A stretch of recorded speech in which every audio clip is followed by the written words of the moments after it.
encerrar essa série hoje.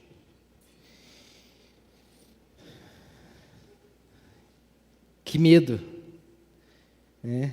Foram vários depoimentos, né, sobre como foi essa série, né?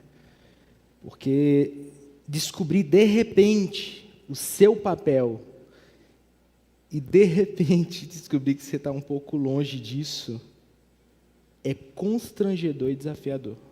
Porque pensa, você passou os últimos 10 anos fazendo desse jeito e você descobre que você tem que fazer de outro jeito. Como é que vai ser? Então, a primeira pergunta que eu queria fazer com você é se você tem uma família perfeita. Essa é a primeira pergunta. Você tem uma família perfeita? Porque assim, se você tem uma família perfeita, nós temos já um problema. Porque ou você é muito especial, ou você não entende nada.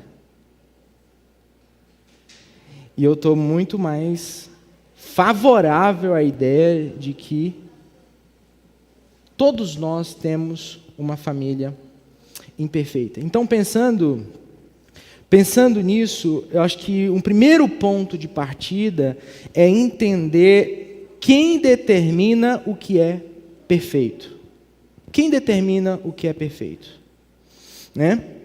E aí a gente encontra diversos desafios, porque na nossa cultura, o que é perfeito para mim pode não ser perfeito para você. Concorda comigo? O que é perfeito para mim pode não ser tão perfeito assim para você. E talvez algumas coisas que eu faço, que eu encaro como perfeito, para você é um absurdo. Para você seja constrangedor. Então a gente precisa entender bem como é que o negócio funciona. Então a nossa cultura diz, pensando no assunto de família, que cada família determina seu próprio padrão de sucesso familiar. Cada família. Ou até cada indivíduo da família. Cada um vai decidindo o que é melhor. A esposa decide uma área, o marido decide outra, o filho decide outra área. E assim eles vão decidindo, né? Fica muito subjetivo, muito pessoal, depende de cada um. Ao contrário da nossa cultura mais para o lado moralista, mais conservador, ele vai dizer o seguinte: não, a tradição, como sempre foi, é que determina o padrão de sucesso familiar. E aí a gente fica meio sem saber o que fazer. Porque algumas coisas que, em tese, funcionaram no passado, talvez não funcione mais na sua casa, no jeito como se organiza a sua vida, e aí a gente fica nesse... Sabe como é, né? Então a gente precisa de base, a gente precisa de padrão, de referência. O Evangelho, por sua vez, ele parte de um pressuposto muito interessante. Ele diz o seguinte: somos insuficientes para definirmos um padrão para quase qualquer coisa. O que é insuficiente? É que quando eu decido a partir do meu próprio coração, a partir das minhas preferências, eu estou me priorizando. E, em geral, esse é o exercício que a maioria de nós, se não todos nós, fazemos quando a gente escolhe alguma coisa. Então, em primeiro lugar, a gente pensa: o que é melhor para mim? Como é que eu fico mais confortável nesse ambiente? Então o Evangelho, ele vai trazer primeiro uma deflagração do nosso coração e dizer: somos insuficientes. Somos insuficientes. Por isso, para cumprirmos o padrão de Deus sobre o que é ser família, e pasmem, sobre qualquer coisa, precisamos ser salvos do nosso próprio coração. Precisamos de Jesus. Nesse sentido, eu posso afirmar com todas as letras que a família É uma instituição importante demais para deixarmos à mercê das nossas preferências individuais ou das preferências individuais dos integrantes da nossa família. Imagina seu filho adolescente decidir como sua família vai funcionar. Sua criança de 5, 6, 10 anos vai decidir como sua família vai funcionar.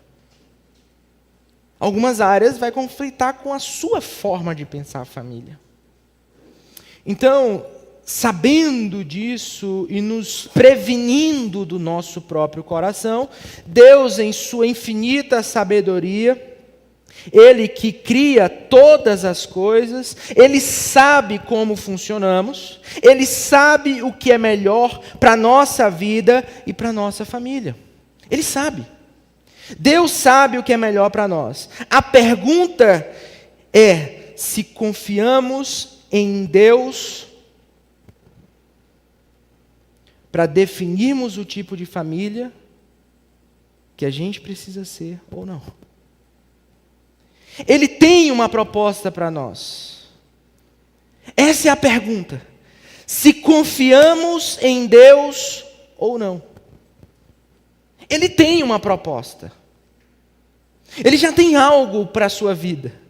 Você não precisa pensar sobre isso, postular, fazer estudos exaustivos para chegar, quem sabe, a um denominador comum. Deus já tem uma direção para a nossa família. A pergunta é se você está disposto a confiar em Deus ou não. Felipe, mas minha família é plural, são muitas vontades. Tem eu, tenho meu marido, tem minha esposa, tenho meu filho. Como é que vai ser esse negócio? Começa assumindo a sua posição. A sua função. Você vai começar por algum lugar. E o melhor lugar para começar é onde você tem mais autonomia. Na sua vida.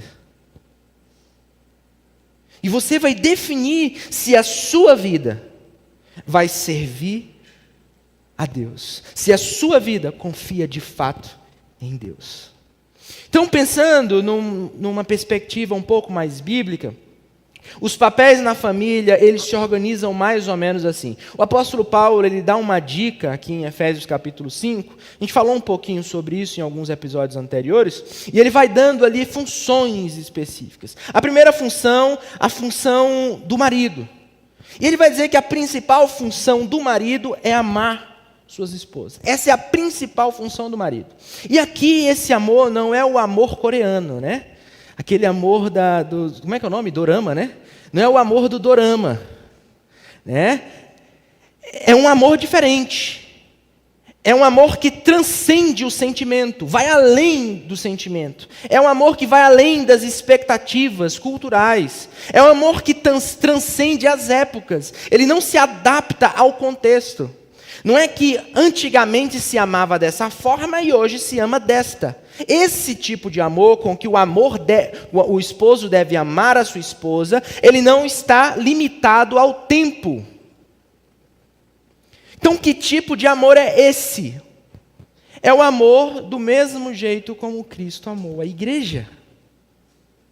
É um amor que santifica. É um amor que protege o outro do seu mal interior.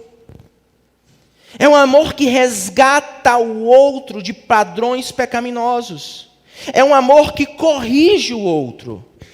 É um amor que transforma o outro numa pessoa mais parecida com Jesus. Isso é amor. Significa que em muitos casos, nós maridos, vamos precisar nos posicionar na nossa casa e dizermos alguns nãos e ter que lidar com isso. Algumas vezes a gente vai ter que puxar o carro, porque a liderança espiritual, a posição espiritual da minha casa é minha responsabilidade. Se eu faço isso, eu amo. Se eu estou trabalhando afinco para que os integrantes da minha família, sobretudo a minha esposa, se pareça com Jesus, isso significa que em algumas vezes eu vou dar trabalho. Mas essa é a minha responsabilidade. Não é fazer tudo que a esposa quer. Porque às vezes ela vai querer alguma coisa que por si só é pecaminoso. Não agrada ao coração de Deus. E eu preciso me posicionar. problema é que alguns maridos estão pensando só em si. Então, quando eles querem alguma coisa de suas esposas, eles não estão pensando em Deus ou em transformar elas em pessoas parecidas com Jesus. Eles estão querendo melhor para eles. Eles estão querendo não complicar a vida deles. E esse é o problema.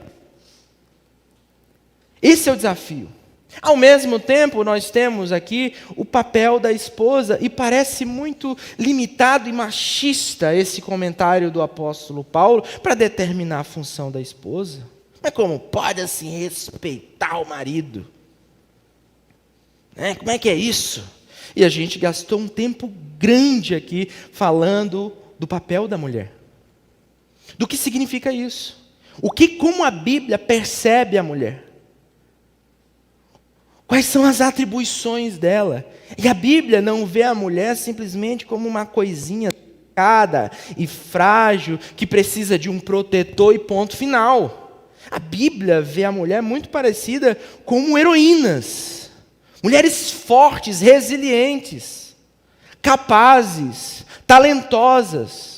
E não é à toa que muitos maridos, olhando para esse cenário, começam a subjugar suas esposas, tentando limitar elas, não permitindo que elas avancem, porque tem medo, porque é fraco. E aí, cabe essa esposa, com muita sabedoria, usar de estratégia para lidar com esse marido. Por isso, respeitar os seus maridos. Porque, no geral, existe, desde que o pecado entrou no mundo, uma competição entre homem e mulher. Uma competição. O marido quer demonstrar e se posicionar, mostrar o seu valor. E a mulher, por sua vez, quer dar o troco. E ficam nessa eterna competição. E aí vivem vidas paralelas, porque não se tornam um só. Competem o tempo todo. E esse é o desafio. Por sua vez, a função dos pais é basicamente educar os filhos conforme a palavra de Deus. Felipe, minha função é amar meus filhos. Tudo bem.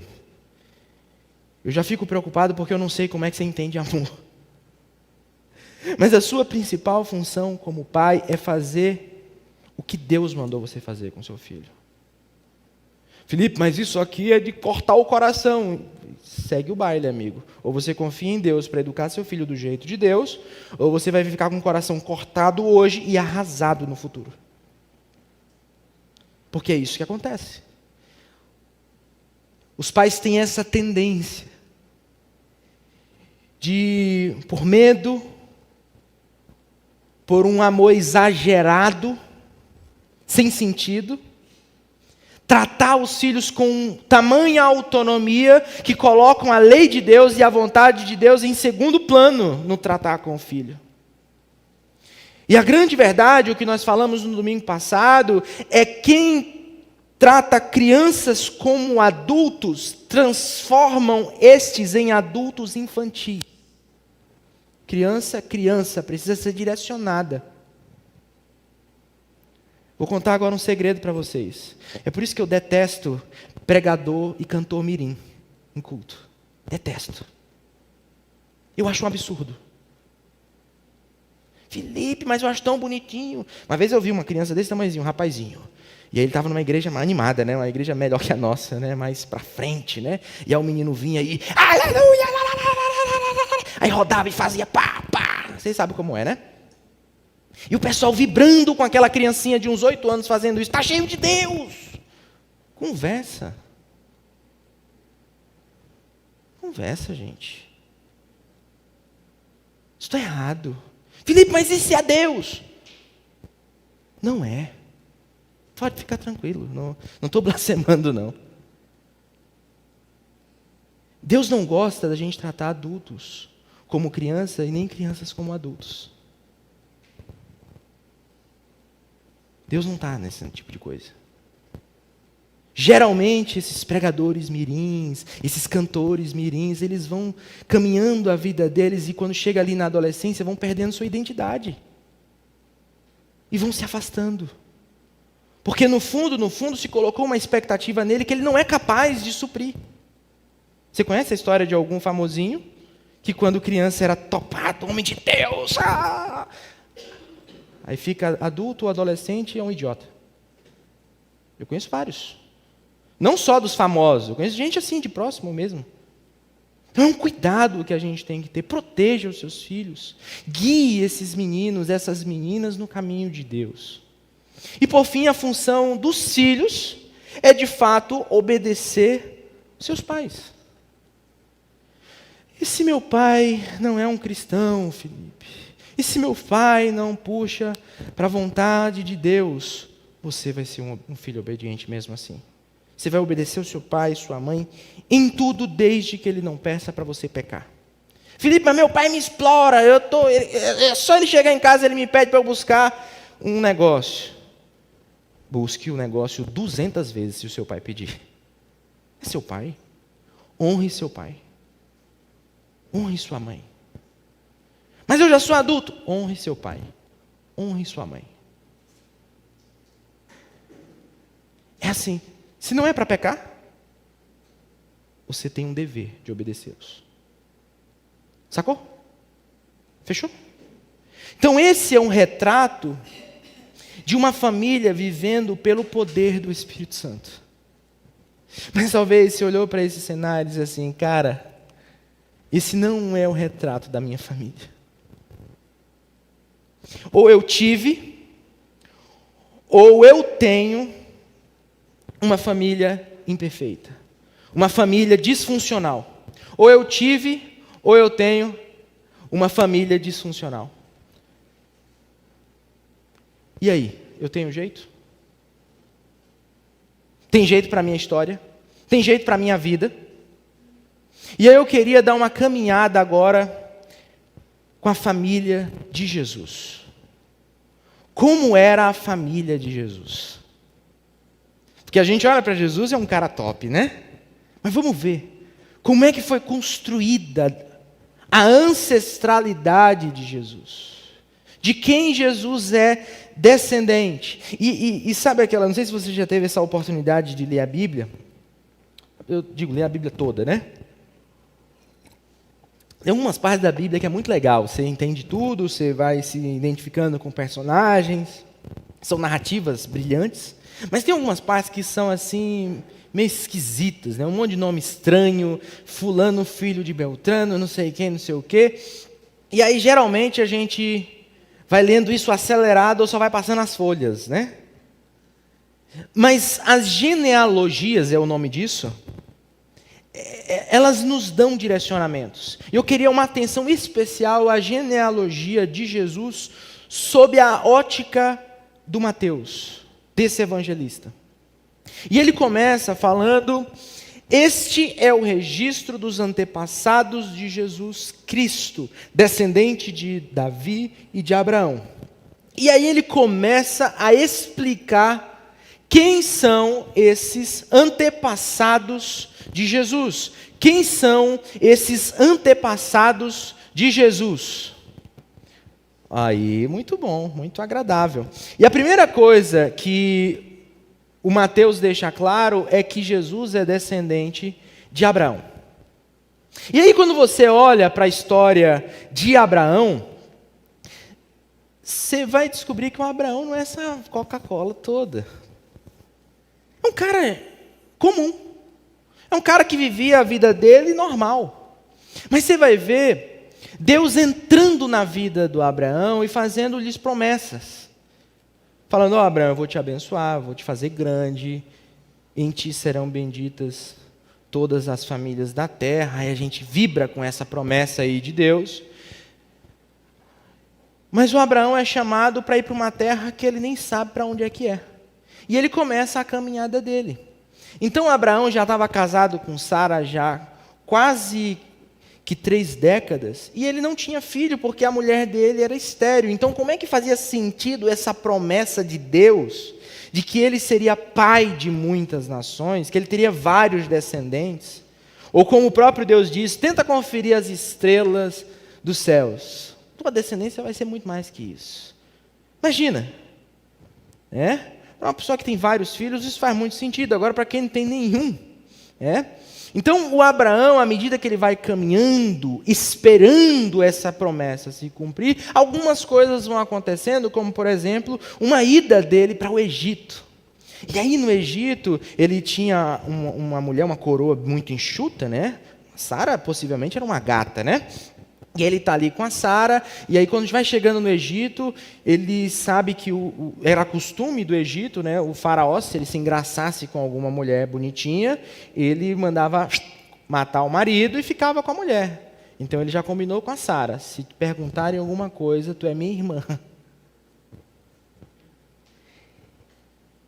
E eu não sei se você já teve essa impressão quando você lê o texto. O faraó toma a Sara como mulher dele. O que eles fizeram eu não sei. Mas o texto fica meio assim, com uma interrogação. Depois, Faraó descobre que Sara é mulher de Abraão, e aí causa uma confusão. E aí, no meio daquilo, ele vai ser expulso do Egito, e aí ele leva consigo uma escrava, uma mulherzinha chamada Agar. Foca no nome de Agar.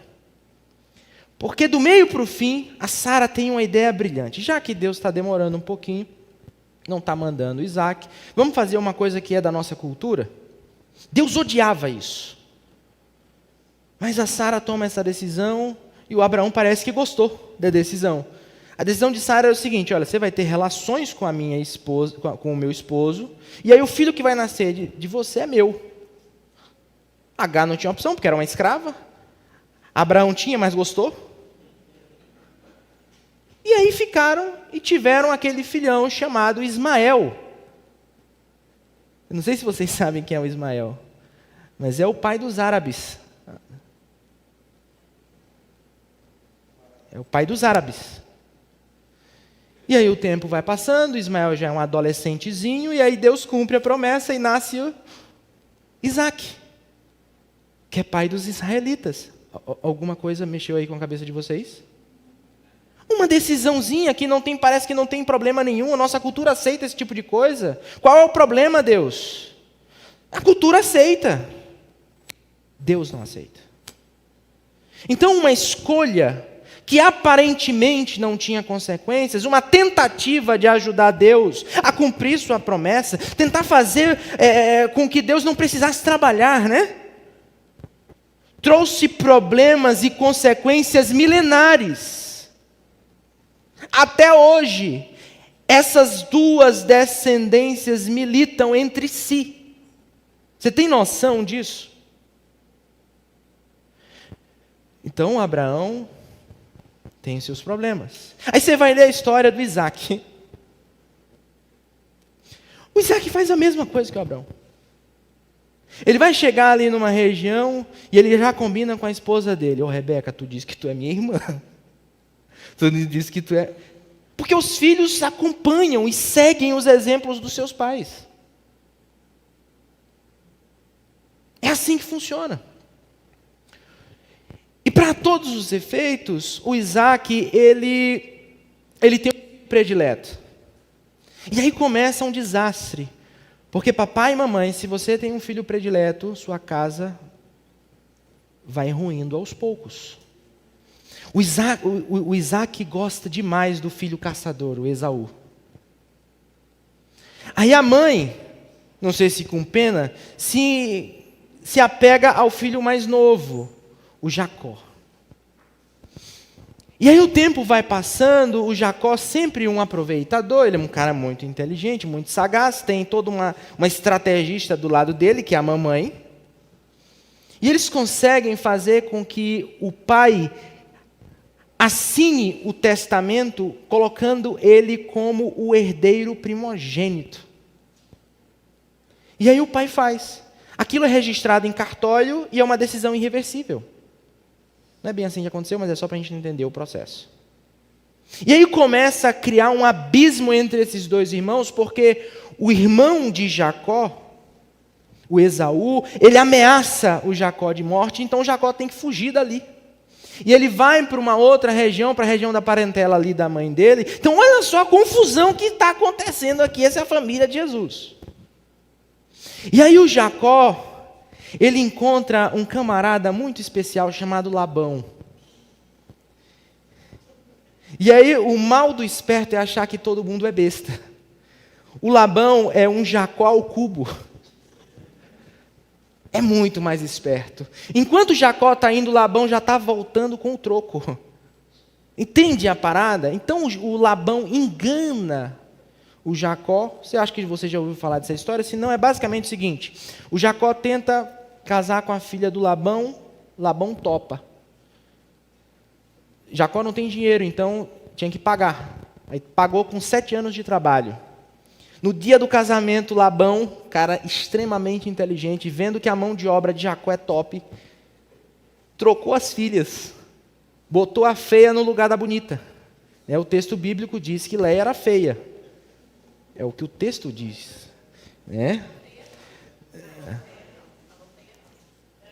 Era com olhinhos não sei o quê, isso é feio. É como o autor bíblico, eu não sei, eu não conheço a Léia, eu sei o que o autor escreveu, Os olhos dela eram sem brilho, era como o autor colocou, E aí o Jacó, já muito emocionado, o casamento durava ali em torno de 7 dias, ou até mais, dependendo das posses ali das pessoas. Eu só sei que o Jacó já está meio mamado, vocês conhecem a expressão, mamado? Meio tomado, ele dorme ali com Raquel, ele achava que era Raquel, quando ele acorda, Lia. Imagina o susto. Porque no final das contas, a gente, como o Jacó, tem essa tendência de colocar as nossas expectativas numa coisa e ficar doido com aquilo, e a gente acha que quando a gente tiver aquilo vai resolver nossa vida para sempre. Mas como o Tim Keller, falando sobre esse texto, ele disse algo extraordinário. Ele diz assim: de manhã é sempre Lia. De manhã a gente perde as nossas expectativas. Quando a gente alcança aquilo que a gente tanto deseja, a gente descobre que aquilo é quase nada. É isso que o texto está nos ensinando. Mas essa é a família de Jesus. E aí o Jacó comete o mesmo erro que o seu pai Isaac cometeu, que é ter filho predileto. Ele suportava os filhos de Lia, mas amava os filhos que Raquel deu para ele. O primeiro filho é o Zezinho. Já ouviram falar de Zezinho? Zezinho do Egito? Ele amava. Então o Jacó, ele comprava Calvin Klein para o Zezinho, e o que dava para os outros. Você conhece a marca O Que Dava? É uma marca nova, O Que Dava. E aí tu imagina o ódio que esses irmãos alimentavam do Zezinho. E aí o tempo vai passando, a história vai se desenrolando, e aí esses irmãos têm uma ideia brilhante para conquistar o amor do pai. Vamos matar Zezinho. E aí o Judá, o filho importante de Jacó, não, matar não. A gente pode até vender, mas matar não. Vamos ganhar dinheiro com esse cara, pô. Isso está acontecendo na família de Jesus, gente. Ele é vendido de fato. Vai ser reencontrado anos depois, porque Deus tinha um plano naquilo. Deus converteu o mal em bem, mas isso não diminui a treva, a situação horrenda que aquela família retrata. Judá mesmo, ele é um exemplo de um cara muito idiota. Ele tinha um filho, o primeiro filho chamado doideira.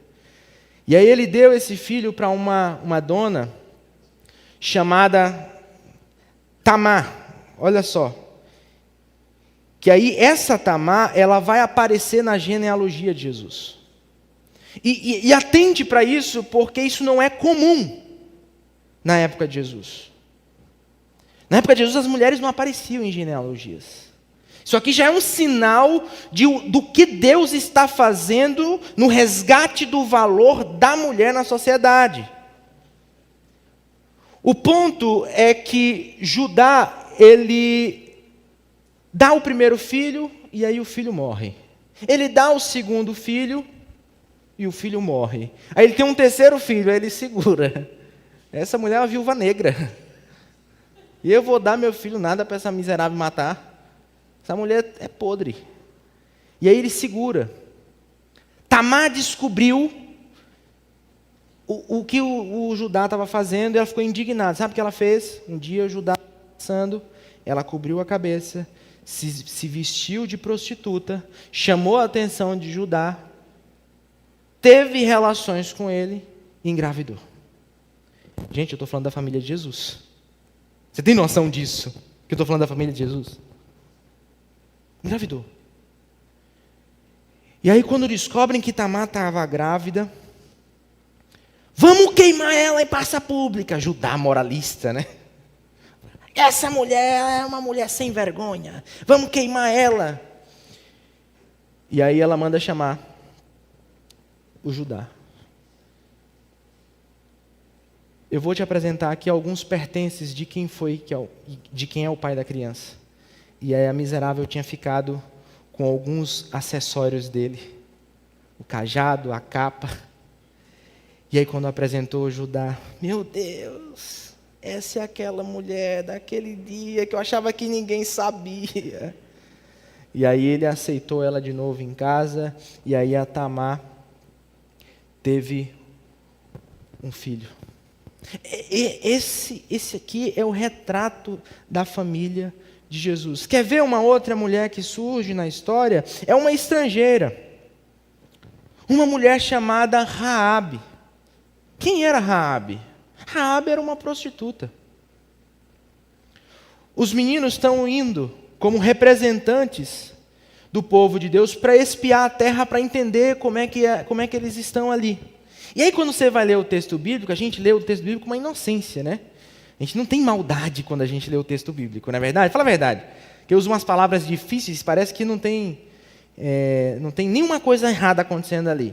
Quando esses espias vão para Jericó para entender ali o que está rolando, eles encontram uma mulher nas muralhas de Jericó, que é prostituta, chamada Raabe. Você imagina por que eles foram para lá?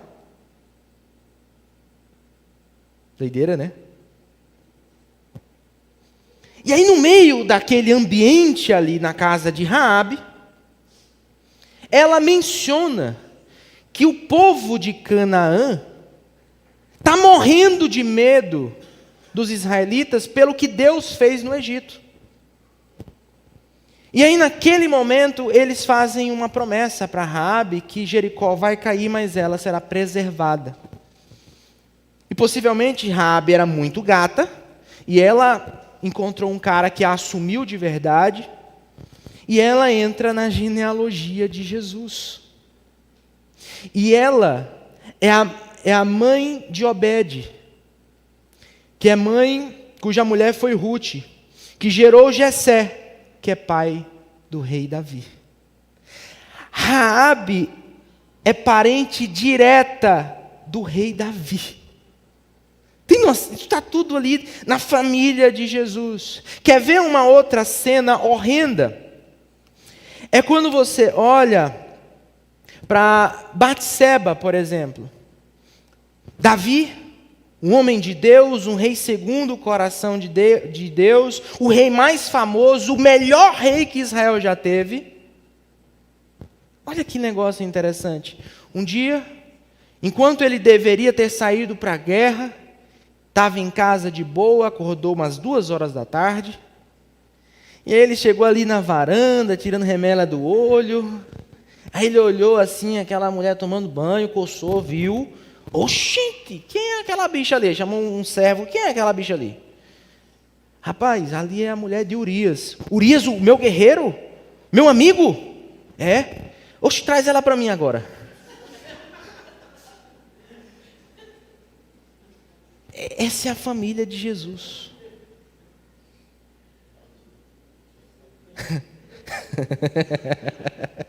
Essa é a família de Jesus, meus amigos. Então você estava achando que sua família tinha bronca, né?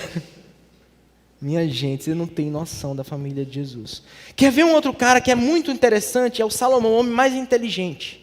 O rei mais inteligente de Israel.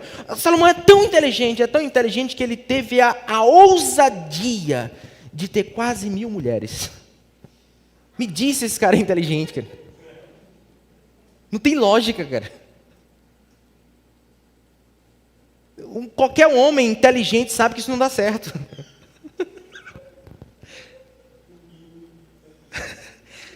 Aí, para melhorar o cenário do Salomão, uma mulher chega para ele e diz assim: ô Salomão, tu sabe que eu não sou daqui, eu tenho meu próprio Deus, que tal construir um altar para o meu Deus aqui? Aí, querendo não arrumar confusão, né? Não, pode construir um altar. Aí uma outra viu, eu também quero. Tá, mas não fala para ninguém. Só que as outras 900 já estavam sabendo. Entendeu a doideira? Salomão foi o rei que mais construiu postes de idolatria em Israel. Todo lugar tinha. Nas montanhas, todo lugar tinha. Esse é Salomão. No fim da vida ele está desgostoso. Aí ele escreve um livro chamado Eclesiastes. Tenta ler Eclesiastes sóbrio. É difícil, tem que tomar alguma coisinha para ler. É difícil, cara. É desanimador. Ele já diz logo assim: tudo é vaidade. Você tentar fazer é só vaidade. Né? Esse é um retrato da família de Davi. Aí tu pega, por exemplo, um outro filho de Salomão, que é chamado Roboão. Esse é um idiota em pessoa.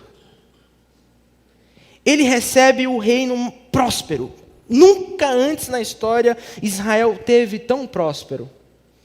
E aí quando ele assume o trono, os sábios do reino chegam para ele e falam assim: Roboão, é o seguinte, teu pai cobrou um imposto muito alto do pessoal, então vamos derrubar o ICMS, pelo menos o federal, vamos derrubar esse imposto. E aí tua popularidade vai lá para cima. Aí Roboão, para fingir de inteligente, eu vou pensar um pouco sobre isso, vou avaliar os números. E aí Roboão sai da sala e encontra com os amigos que cresceu com ele. E aí pessoal, como é que vocês estão? E tal, agora eu sou rei, viu? Agora vocês têm que se curvar para mim. Ei, pô, eu estou com um problema. O problema é o seguinte, o pessoal está me indicando eu diminuir os impostos para poder não sei o quê. E tu vai fazer? Não sei, eu estou pensando, né? O pessoal já está com meu pai há mais de 40 anos, eles devem saber o que está falando. Não, cara, esse pessoal que está aí há 40 anos, eles estão errados. Seguinte, sabe o que tu vai fazer? Tu vai mostrar punho de ferro. Tu vai dobrar o imposto. Dobra não, triplica o imposto. Diz que a partir de agora vai ser fumo e chumbo grosso. O pessoal não vai comer picanha não, vai comer abóbora, né? E aí surge o imposto de Roboão na história ali de Israel. Pressão, meu amigo. Ele perde de 12, ele perde simplesmente 10 tribos. 10 tribos. Imagina, ele tem um reino desse tamanho e ficou só com isso. Tu vê a idiotice desse cara. Essa é a família de Jesus. E aí depois você vai ver o retrato desses descendentes. Esse aqui eu acho que foi o Manassés, eu acho que foi o pior rei de Israel. Pode passar. Pior rei de Israel, Manassés. Você lê a história desse cara, é um absurdo, cara. Está em 2 Reis capítulo 21. Ele é o maior, o mais bananão de Israel. Só que na família de Jesus, a gente vê também pessoas surgindo ao longo da história, como por exemplo, eu não deixei marcado, esse camarada chamado Josias, alguém importantíssimo para a história de Israel, um rei que revitalizou Israel, resgatou a lei de Deus, uma pessoa importantíssima para o reino do sul, né? Para esse reino que Roboão ainda conseguiu segurar, né? Essa é a família de Jesus, esse é o retrato de Jesus. Essa é a ancestralidade dele. Então talvez você está pensando assim, cara, minha família é uma porcaria. Eu não tenho nenhuma referência de pai, de mãe, de vô, de vó que tenha uma procedência. Essa é a família de Jesus. E aí o tempo vai passando e quando você olha, quem é o pai de Jesus? É o Zé. Mas que assim, quem é o pai de Deus? É o Zé. É o cara que quando a mulher é engravida, Deus tem que mandar um anjo para segurar ele. Vá não, Zé. Esse filho aí que Maria está esperando é filho de Deus, cara. Gerado pelo Espírito Santo. Que conversa é essa, rapaz? Gerado pelo Espírito Santo? É, Zé. Lembra que tem a profecia que a virgem dará à luz um filho? Esse é o caso de Maria. Ela ainda é virgem, rapaz. Fique de boa. Quando ela tiver um menino, você faz outros filhos nela. Que é o que acontece, né? E aí, é o José. Então você vai ver a história de Jesus, ela não é uma história tão diferente, tão antagônica. Ele não é uma história sobrenatural, é uma história normal, é uma história da vida real. Uma história que acompanha os desafios e dilemas da sua época. Então Maria, ela dá a luz a Jesus. E Maria e José carregam toda essa história de uma família imperfeita. Jesus, que é chamado o Cristo, ele é originado de uma família imperfeita. Então você está pensando em modificar sua família? Você está pensando que a sua família é imperfeita e que ela precisa de uma mudança substancial, uma mudança real? Sabe qual é o segredo? E sabe o que modifica famílias? Sabe o que muda histórias de famílias? Jesus. Ele é o diferencial dessa história. Ele é o grande herói dessa história. Você quer resolver o problema de sua família? Não é tentando buscar as 10 leis sobre como ter uma família melhor. Ler o livro do especialista B de família. Isso tudo é muito legal. Mas o ponto aqui é: leve Jesus para a sua família. Leve Jesus para a sua família. Beleza, que até hoje foi tudo bagunçado, estava tudo fora de lugar. Então agora você que é responsável pela sua parte, responsável pelo que você tem para fazer, você pode, deve e precisa levar Jesus para a sua família. Não importa o caos que tem lá. Jesus é especialista em mudar histórias de famílias. Esse é o nosso Jesus. Então o apóstolo Paulo, ele dá uma dica aos colossenses sobre como nós podemos levar Jesus para a nossa família. Eu queria compartilhar com vocês, para a gente encerrar essa série com chave de ouro. Então a primeira dica do apóstolo Paulo é: ensine com sabedoria. Como é que é isso? Ele explica: sejam sábios no modo de agir com os que são de fora e aproveitem bem o tempo. Quem são esses que são de fora? Os que não conhecem Jesus. Então como é que vai ser isso? Sejam sábios no modo de agir. O apóstolo Paulo está dando a chave de como a gente deve ensinar as pessoas a olhar para Jesus. Não é simplesmente com palavras. É com o nosso modo de agir. É com o nosso modo de agir. Volta, por favor. Esse é o meio pelo qual a gente pode validar o nosso ensino. A gente precisa falar de Jesus, mas as pessoas precisam ver Jesus na nossa vida. Não adianta você encher o saco do pessoal, ler a Bíblia todo dia em voz alta, botar a Bíblia no teu Spotify, né? Bíblia, pregação, músicas religiosas. Não é isso. Não é assim. O pessoal vai encher o saco, vai ficar com raiva de você. Vai começar a não gostar de crente nem de igreja porque você é chato. Então não é isso. Você vai ser diferente. Isso vai mudar. Você vai falar de Jesus, mas elas vão ver Jesus na sua vida. Então tem que ser perfeito, Felipe? Claro que não, ninguém é perfeito. Para com isso. Até quando você errar, você pode mostrar Jesus. Porque quem serve a Jesus, quando erra, conserta. Volta atrás. Faz questão de voltar atrás. Cara, me desculpa, eu falei de forma grosseira contigo, meu filho. Isso não é certo, isso não é coerente com a minha fé. Ô marido, eu te desrespeitei aqui, desculpa. Ô mulher, eu tratei você como um bicho, eu sou mesmo um idiota. Isso não tem conexão com a minha fé, desculpa eu ter feito isso, me perdoa, por favor. E aí você vai acostumando, uma hora você cria vergonha e muda. Entendeu? Uma hora você cria vergonha e muda. Mas é assim que a gente ensina com sabedoria. Às vezes, não é falando tanto, mas é sendo. E aí entra o segundo ponto, que a Tiane estava ansiosa por esse segundo ponto, que é persevere em oração pelos seus. Persevere em oração pelos seus. Está tudo no contexto ali de Colossenses. Continuem a orar, vigiando em oração com ação de graças. Orem para que eu torne o mistério conhecido como me cumpre fazer. O Paulo está pedindo oração. Gente, eu tenho que anunciar a palavra de Deus. Orem por mim. No começo do texto, do livro, da carta, ele já tinha dito: eu tenho orado incessantemente por isso, para que pessoas conheçam o Evangelho. Então é sua missão, se você conhece Jesus, e se você entende que é sua missão levar Jesus para a sua família, você não tem o direito de parar de orar pelos seus.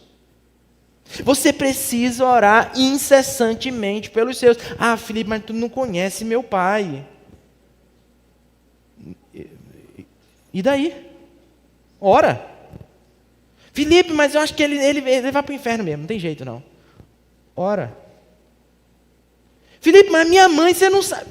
Só ora, cara. Só ora. Continua fazendo ali, ó, ensinando com sabedoria e perseverando em oração. Mas Felipe, já tem 20 anos que eu faço isso. Mais 20 anos então. Ora. Continua. Não para. Que seja um trabalho incessante. Coloque sua família no seu joelho, né? Para quem ora de joelho, né? É só ora sentado, né? Como é que vai ser esse negócio? Então, persevere em oração pelos seus. Coloque as pessoas que você ama nos seus joelhos em oração. E, em último lugar, o apóstolo Paulo, ele dá uma terceira dica que para mim é matadora. Ele fala o seguinte: fale com a verdade e com amor. Não abra mão da verdade, mas não abra mão do amor. A gente vai vivendo e porque é nosso parente, a gente não quer falar a verdade. Porque a gente já disse, a gente já foi chato o suficiente no passado, a gente não quer mais ser chato. Então a gente para de falar a verdade. A gente não pode deixar de falar a verdade. Mas existe um jeito de falar a verdade. E aqui, olha só como o apóstolo Paulo palavra dita por vocês seja agradável, temperada com sal, para que saibam como devem responder a cada um. Simples assim. Padrão. Tu vai para o inferno, rapaz, é por isso que tu está com essa vida, porque tu é um pecador. Para. Tempero. Tem um ditado que virou figurinha no WhatsApp. Eu não sei se vocês conhecem essa figurinha. É assim: Nayan, adocica a voz. Vocês conhecem essa figurinha? Vocês conhecem? Nayan, adocica a voz. É porque tem algumas pessoas que são meio assim, pesadas, né? Muito incisivas, né? E aí essas pessoas precisam aprender a adocicar a voz. Aí criaram essa figurinha: Nayan, adocica a voz. Para falar um pouco mais doce. Eu te amo, meu amor. Tu é muito especial. A forma de corrigir ela publicamente para ela aprender a me respeitar.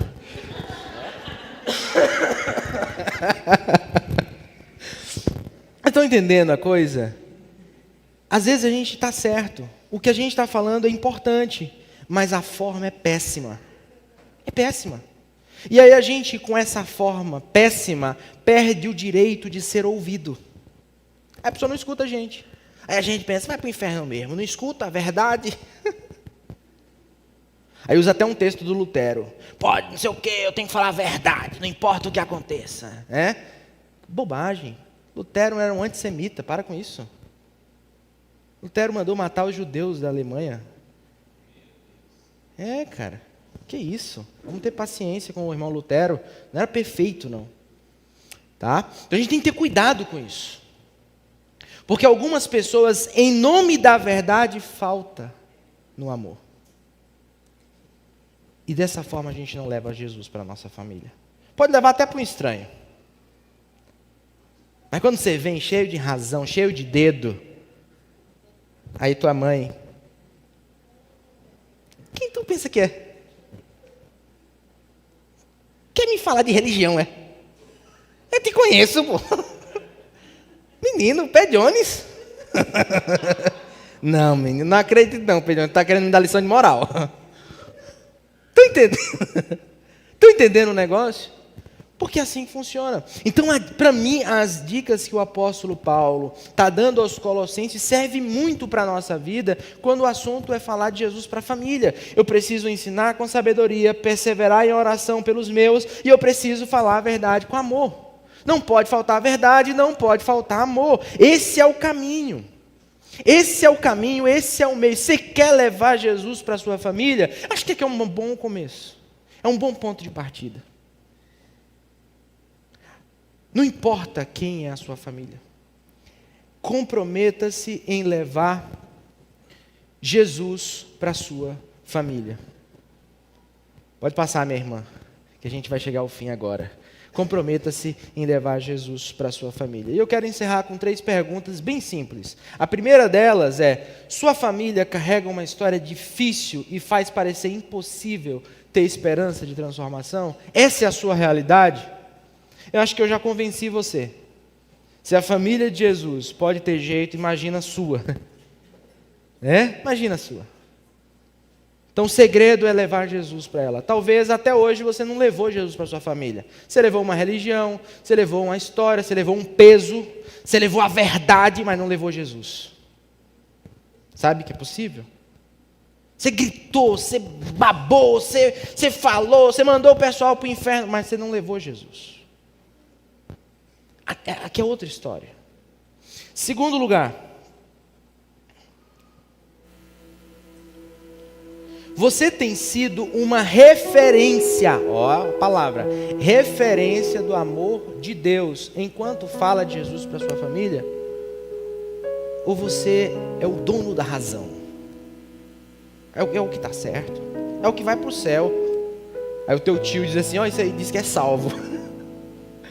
Você já teve um tio, você tem um tio assim, né? Esse aí diz que é salvo. Hein?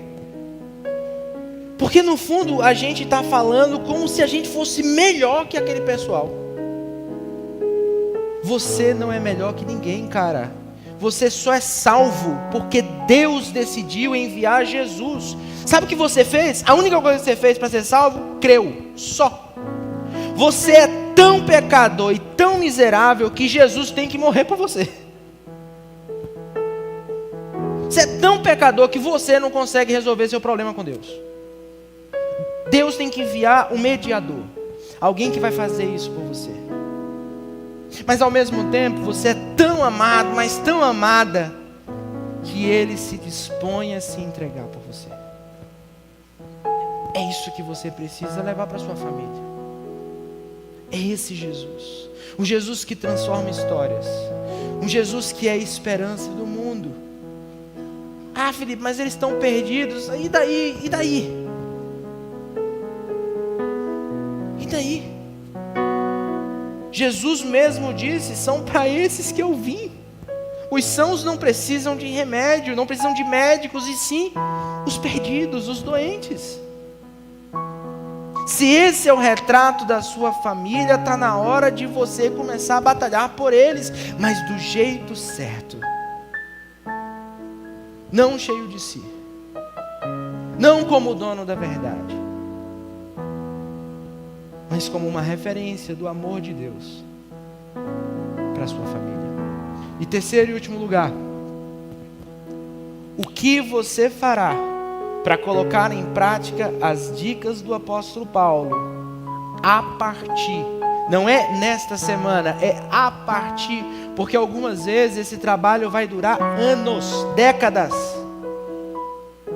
Às vezes você vai falar de Jesus segunda-feira, e esse mesmo tio que questionou se você era salvo, ele vai olhar para a cruz de Cristo com paixão, tocado pelo Espírito Santo, vai se render ao Senhor, encará-lo como o Senhor e Salvador de sua vida, e vai ser lindo e maravilhoso, e você vai ligar e mandar um zap para mim e dizer assim: Felipe, essa semana foi extraordinário, porque eu falei com um tio meu sobre Jesus, ele converteu, miserável, vai para o céu comigo, olha que alegria.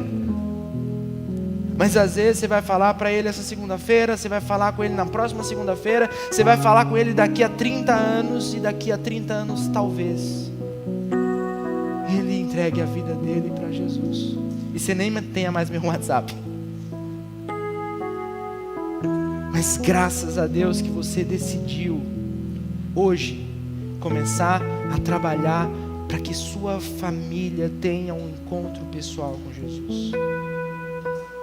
Famílias imperfeitas, mas que são transformadas por Jesus. É o que a gente quer. E que comece com você, que comece comigo. Que nós sejamos o meio pelo qual Jesus entra na nossa família. Que Ele não precise mandar ninguém de fora, para que os seus, tenham um encontro pessoal com Ele. Que seja você o portador do Evangelho na sua família. Vamos falar com Deus? Deus, obrigado, Senhor. Obrigado porque o Senhor nos resgata. Nossa família é imperfeita, mas o Senhor pode. O Senhor nos transforma. O Senhor faz de nós pessoas parecidas com Jesus. Mas nós intercedemos pelos nossos, por nossa família.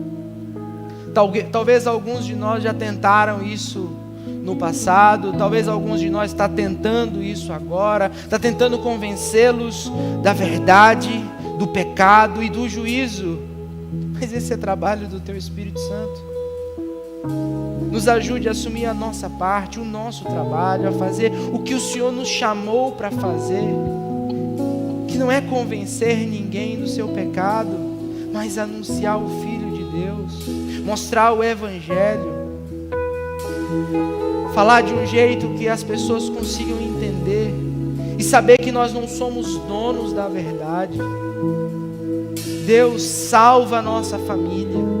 Existem pessoas que estão tão próximas de nós, mas não conseguem ver um palmo à Tua frente. Nos ajuda, Senhor, nos dá sabedoria para trazer Jesus de um jeito que eles entendam, que eles sintam, que eles percebam. Se há algo em nós que precisa ser mudado, para que eles tenham um encontro pessoal contigo, mude-nos, Deus, para que eles Te vejam através de nós. O Senhor é Deus que transforma vidas. Por favor, Senhor, transforma a nossa família. Nos usa, Pai.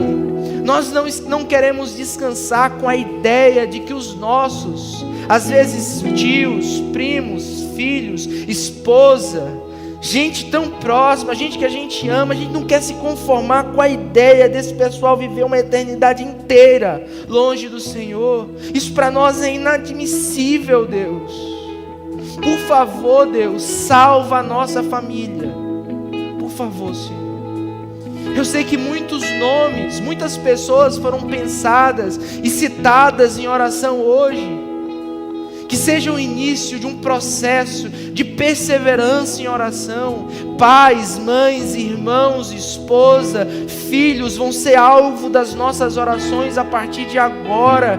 Uma oração incessante de salvação, clamando por salvação da nossa família. Deus, salva-os. Usa-nos, Deus, segundo a Tua vontade, para trazer o Evangelho da forma mais clara possível na nossa casa, no nosso lar. E que no poder do Teu Espírito Santo, o Senhor possa usar a nossa pregação, a nossa vida, para estimular esses nossos parentes a darem um passo a mais na Tua direção. É isso que a gente pede, Senhor. No nome de Jesus. No nome de Jesus. Amém. Amém.